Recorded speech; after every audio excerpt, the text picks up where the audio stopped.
Hello there. I'm hoping you're having a wonderful day. My name is Sammy, and I have this question from chemistry. The question is, how much pressure on a person at the bottom of a 12-foot pool? Great question. So in order to solve this type of problem, we have to use this equation where it's pressure is equal to density times acceleration due to gravity times height. So it's P equals rho GH. Now, the density of water at at 70 degrees Fahrenheit is 62.4 pound mass per cubic foot. The acceleration due to gravity, which is g, is 32.2 feet per squared second, or second squared. And the height is 12 feet, which is given to us.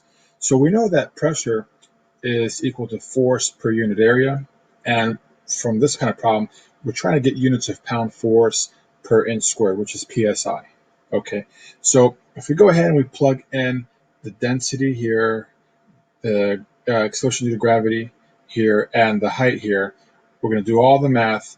We're going to get 24,111.4 pound mass divided by feet squared second.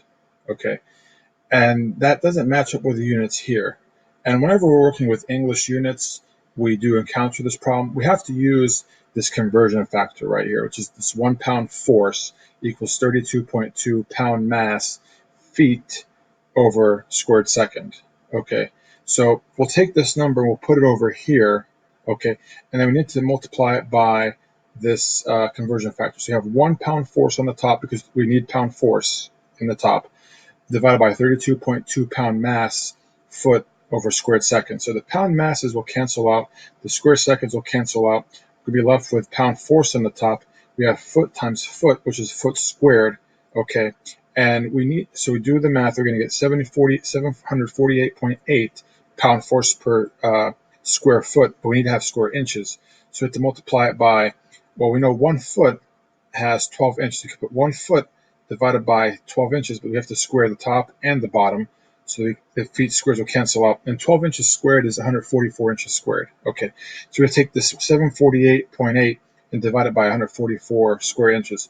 And we'll get 5.2 pound force per square inch, which is PSI. Now, notice that this is going to be gauge pressure, which is 5.2 PSIG. Okay, that's if you had a pressure gauge and you put it at the bottom of the pool with the 12 foot of water above, you're going to read 5.5 PSIG. If you wanted to get the total pressure, that would be equal to the gauge pressure we just found plus the atmospheric pressure. So atmospheric pressure is typically 14.7 PSI. We'll add that to the 5.2 PSI. The total pressure will be 19.9 PSIA absolute. And so you have both pressures there, and that answers your question. Have a great day.